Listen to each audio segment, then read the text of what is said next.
Yeah, it was just the postman. So I've been really putting a lot of thought and fear that direction.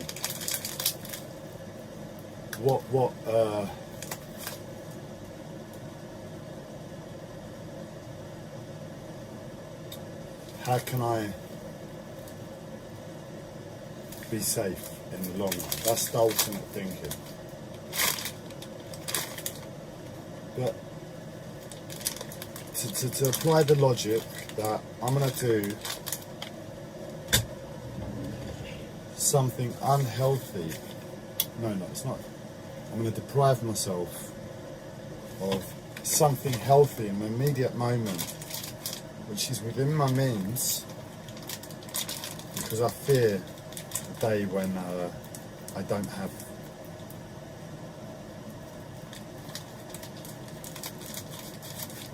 And in truth, that's a worthwhile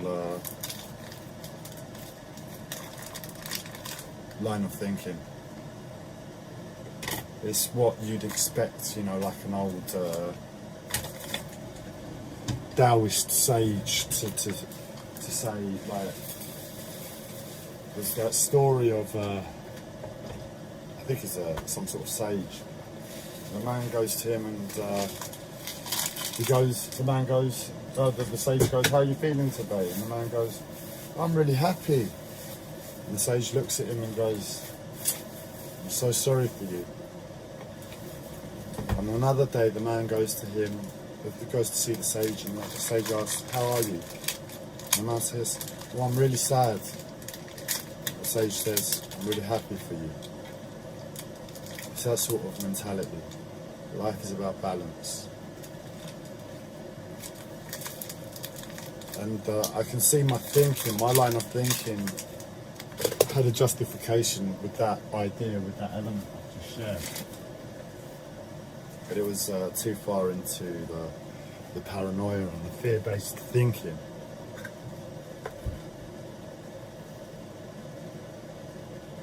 Because in the present moment, I'm a child. I don't know what wisdom that sage has, And in the immediate moment, I'm just being present. And when I'm present, I'm like, I see a lot of unhealthy things around me, including my own body, and I just try to be healthy as best as I can. This probably isn't health on the great scheme of humanness. In the great scheme of humanness, the ideal diet for a human, the ideal way to live for a human, this is far off, very far off. But it's the best I can do. And given my limitations, this is health.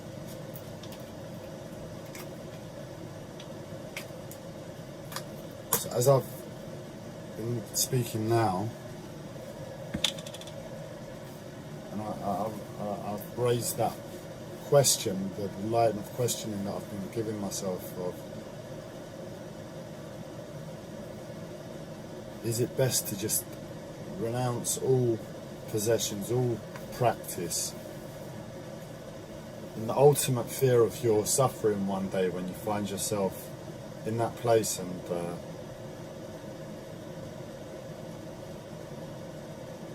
your body's crying for a sauna, your body's crying for the supplements, your body's crying for all of these different health things, and we don't have it because, well, we're in a fucking pandemic for a start.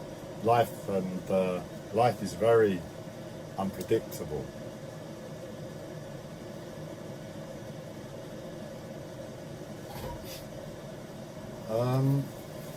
And it's just it's to see it, you can't lie to yourself about it. We have to see it. We have to see that's the situation.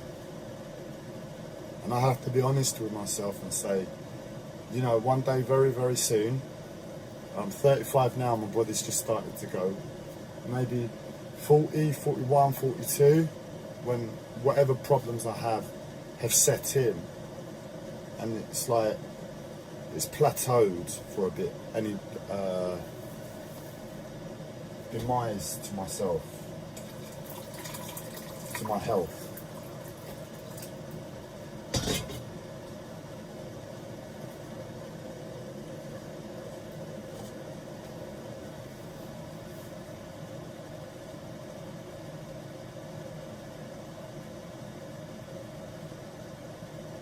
And where it's plateaued,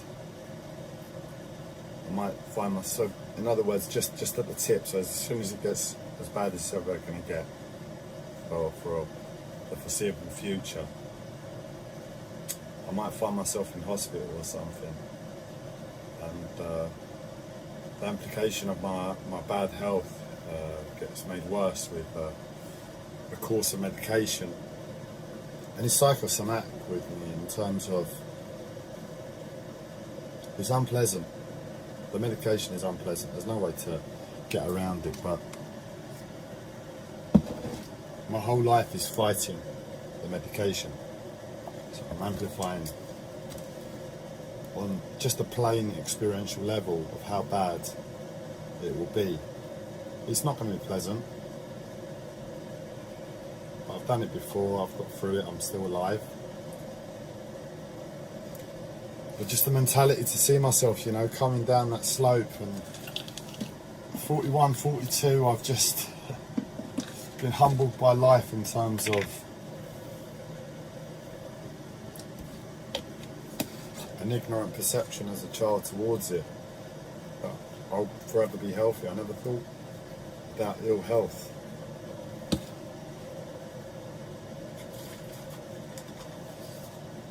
And at that point, you know, I could have a mental health breakdown. I could lose my home like so easily. In this world with a mental health breakdown, I just need to be out of action for 6 months on a real psychological level, and then, you know, it will take me a good year thereafter to get myself back on my feet, probably. That's a realistic expectation, that's what I'm trying to say. In that 1.5 year period, there's no doubt I'll easily lose my home. If I'm living on a boat, if I manage to move on there, there's no way it will still be floating at the end of a 1.5 years. Not broken into, not taken out of the water by the Canal and River Trust. And my sauna will be gone, all my supplements will be gone, all my health and therapy devices will be gone. And that's a real future for me. Very realistic possibility. So that's what I've been like thinking about on a daily basis. That point at 42, at the end of that down period in terms of health, and then I have the knock-on of the medication and the fear in my body and mind to life, being enclosed and enslaved in my own physical body, is something that I'm not comfortable living in anymore. And at that point, I remember this point when I'm talking about the stress melting away because of a fucking sauna. Anxiety, the panic attacks are going to be ridiculous, aren't they, man? It's going to be like, I give me a new body, give me a new body.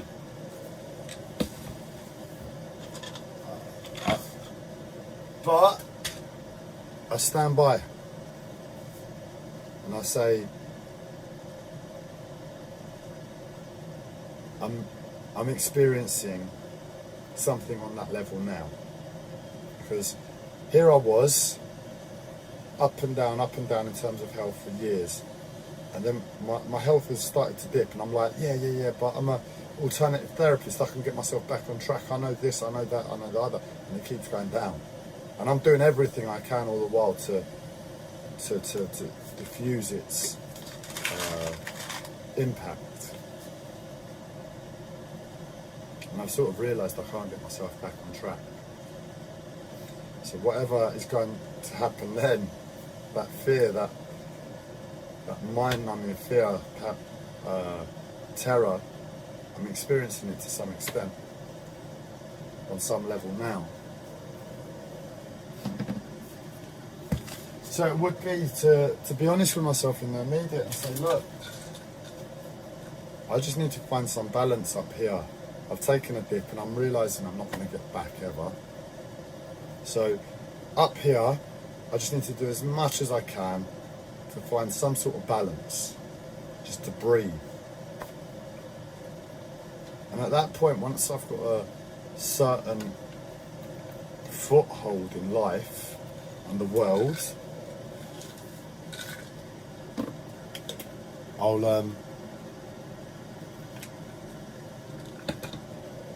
be able to say, yeah, no.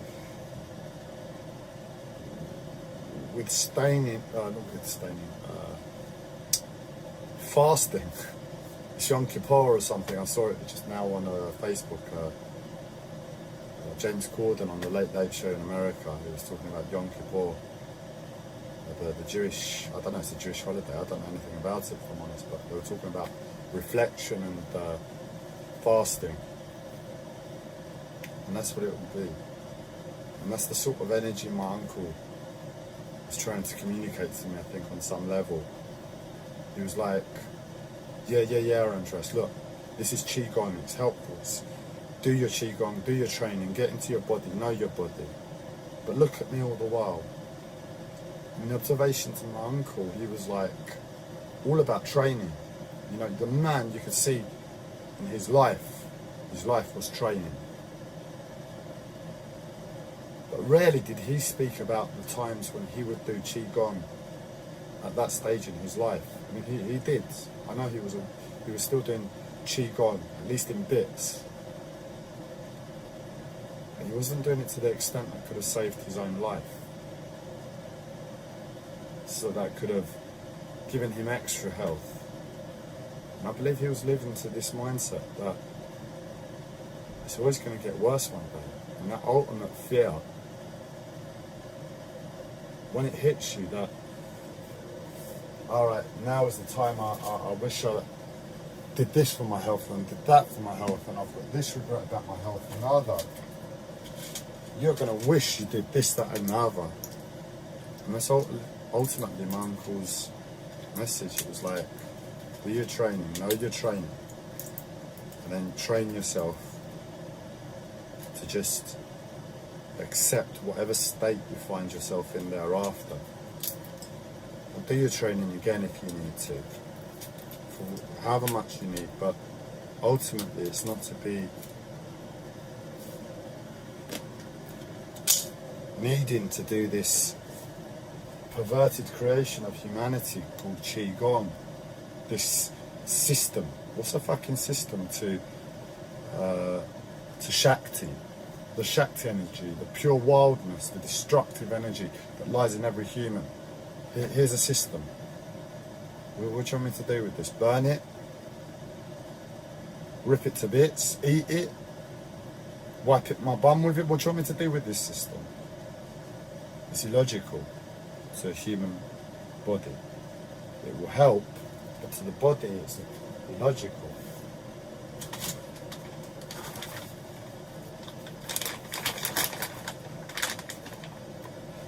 And I guess I'm really in a therapy session with myself. I'm talking to myself now, and I'm hearing what I'm saying, and I'm realising what I need to be doing on some level.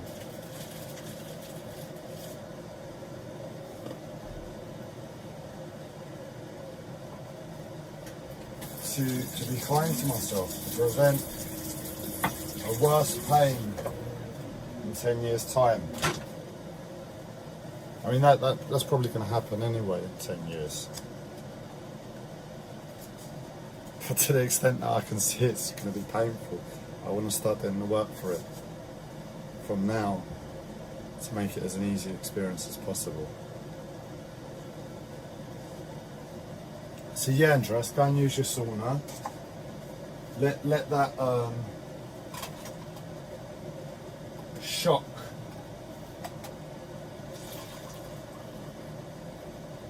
wash out your system. And when you've washed it out your system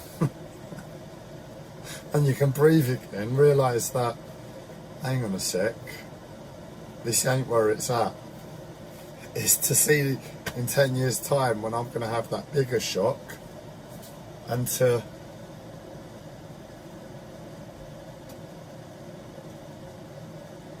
realise where it's at is to just accept the discomfort, man. This world breeds that into us. Until we're in a new world, and Eckhart Tolle's new earth that has yet to appear, I'm gonna hold the man to that. You know, I hold spiritual people to the shit they say. And he gave me life by telling me a story of a new earth, but, well, he's sort of disappeared and this same old planet is still here. How are we going to get to this new earth, Eckhart? So until the new earth is born, and if it's not the pandemic, it's a natural disaster, and if it's not a natural disaster, we'll blow ourselves up, or if we don't blow ourselves up, we get invaded by aliens, and if we don't get invaded by aliens, then the ant kingdom goes mad and tries to invade the human race, or something ideological, but very, very real possibility for us as a planet that's dependent upon so many logical systems.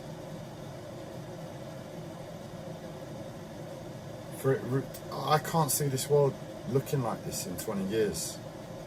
It's just like, if you imagine we've all come together over the last really 100 to maybe 500 years. And in the last, where we've come together and been aware of each other over the past 500 years, over the last 100 years, we've needed to learn to speak with each other. And that means creating systems that communicate with each other, cultures, invade each other's cultures, so we can all come together. And that's been the process over the past 100 years, and it's looked barbaric, man. We've had 2 fucking world wars if you add another 30 odd years onto it. How many people have died in the name of God? How many people have died in the name of money? How many people have died in the name of sovereignty? How many people have died in the name of love? And we're still here, and it still looks this bad. I'm serious. We've all come together now. The hard work has been done. Yeah, you've got North Korea over there playing with their fucking missiles like little kids. Just let them play with their missiles like little kids. Just don't go and piss them off, and we're all happy. They're not going to go and fucking fire a nuke on somebody for no reason, are they?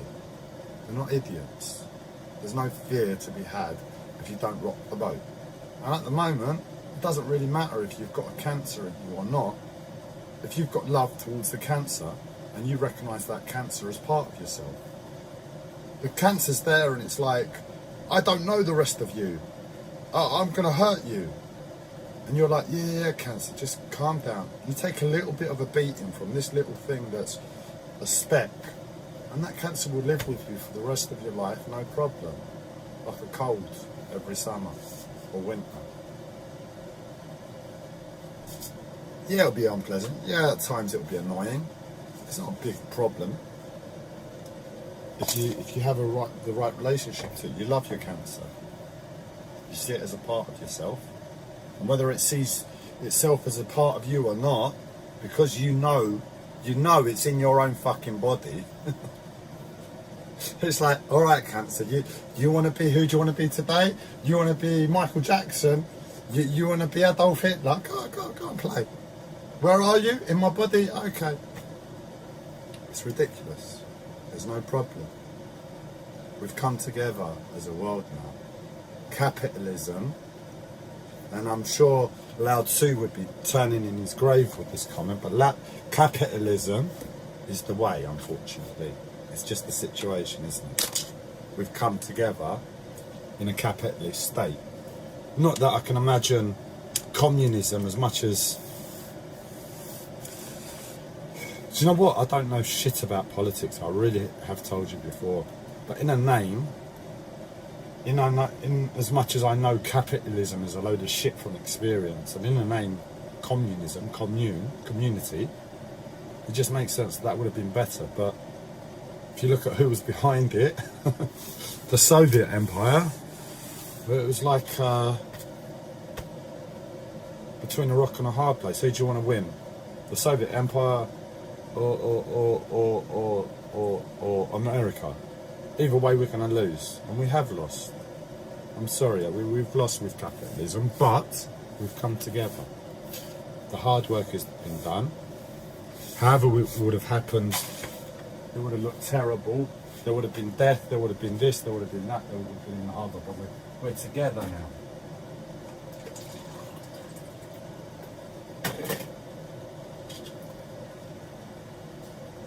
And my mind's gone blank.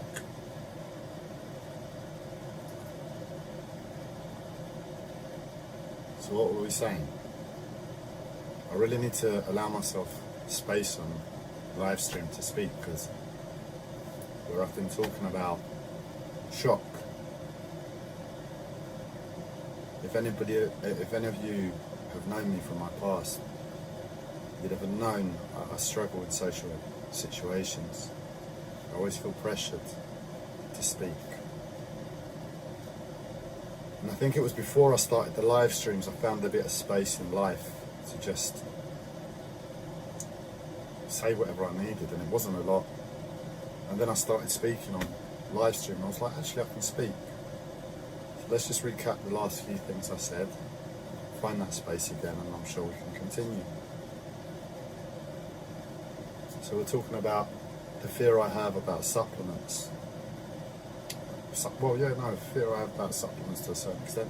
Fear I have about health practices. And I was saying my uncle, he really did breed that train and train not to train. that is the way.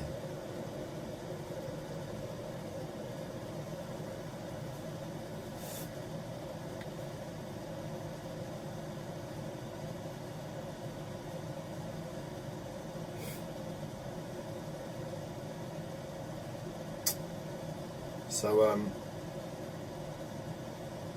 yeah, my mind's gone blank. Let's see if we can just pick it up from anywhere.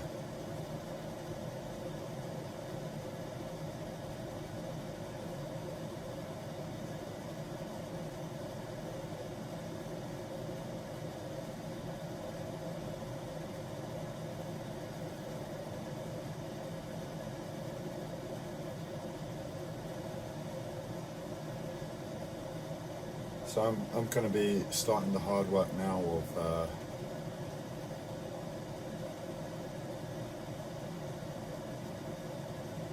seeing my life, knowing health from my perspective of knowing health. Oh, that's what I was getting at. It was a case of this world doesn't really give us any stability to feel that we have strength and health anymore. For those of you that are of a health conscious background, and you think, yeah, no, you're just being a bit over the top with your fear again, I'll say maybe not, because I'll ask the question, what ability do we have to keep a sane mind? Are we in control of our minds? How many people have we heard say, oh, I just lost my mind that time and I ended up in hospital?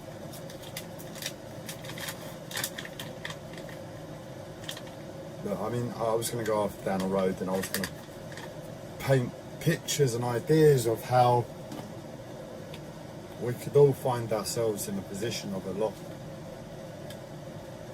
being a lot weaker physically, mentally, emotionally, energetically, because we don't have power in the first instance, and nobody does. We're here together, 8 billion idiots coming together.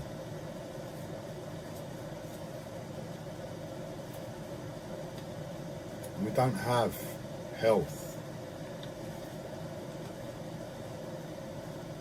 Even if it looks like health now, the instability of how we've come together in this bubbling pot of planet Earth really needs us to be awake and realise that in an instant, this world, what keeps us together, can change. Who knows how long a lockdown can be extended for, how many vaccines can be forced upon us. Who knows what will happen if the monetary system collapses tomorrow, because economics is all that keeps the monetary system afloat. And that's just a system, an idea. So if that all falls apart, what do we have? What can we rely upon? And really and truly, a little bit of something like a qigong, a yoga practice. It's pretty much as we really want to have in our utility belt, our Batman utility belt. Oh, I've got a qigong practice that I know how to do. I've got a yoga practice I know how to do. I've got an ability to instigate an exercise plan for myself if I need to. Those are the sort of things that will have worth. Forget food, forget money, forget possessions, forget time. You know, we were talking about qigong and everything, yoga as a good, humble, grounded way to apply healing to our bodies long term. But then think about if the floods come and you've got to be finding a new home, and you've got to save up the energy and swim the channel, and you don't have a home afterwards if it's a natural disaster, and you've got to wander the land. You're going to be able to do a little bit of qigong, a little bit of yoga here and there, but finding food, finding shelter, finding firewood, these things become your priority. And a little bit of training and exercise can be all too forgetful. If you're cold, you find fucking firewood and you light a fire. Unless you really know how to do qigong and get those inner fires working. And if the pressure is that you're always looking for food, firewood, because it's cold all the time, the mentality that you need to do qigong, which is working with pressures, can easily crumble a mind, and you'd be shaking the wrong way before long because of the fear of survival in the media.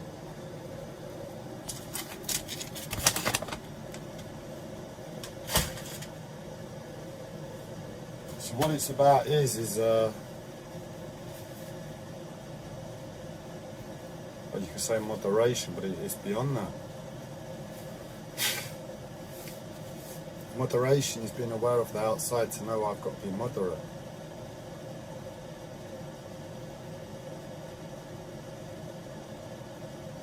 But who knows the future really, isn't it? So I'll take the approach that I have ideas about health, I have a certain amount of means and resources to apply health, find some sort of health. And in my strength, I will look to reduce my search for health and find peace with the discomfort of the present. But I guess that's where I'm at now. I need a certain amount of strength to really begin that. So that's the situation, and it's not nice, is it? Talking about health in such a survivalistic, doomsday perspective, but in honesty, my uncle was wise beyond his years, and I couldn't have seen what I see now back then, or if I could, I couldn't truly understand it. It's just been like this idea in my head. Now in the present moment of experiencing real unpleasantness of life, pretty much for the first time in this way.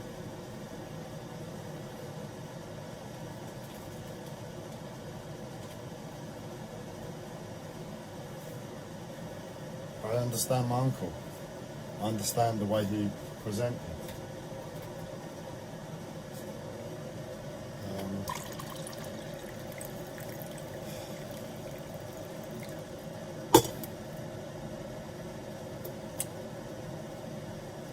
I don't want to dwell on this too much. I want this to be finite on this video now, because I want to be coming away from this, not thinking and not dwelling on how I'm going to deal with health.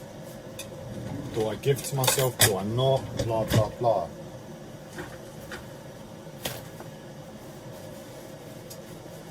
And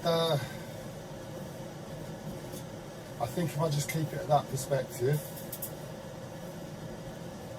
with anything that resembles strength, space, or health, I begin my training for the present moment. I begin my training not to seek health all the time.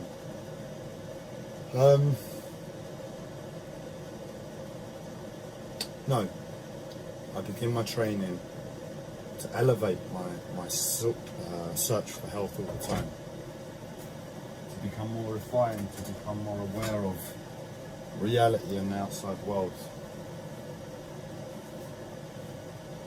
And that's how I'll leave it.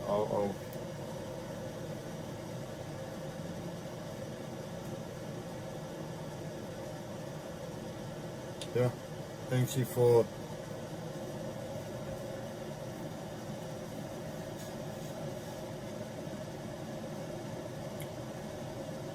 sharing in this moment when I'm realising what I need to do and finding a bit of clarity for myself.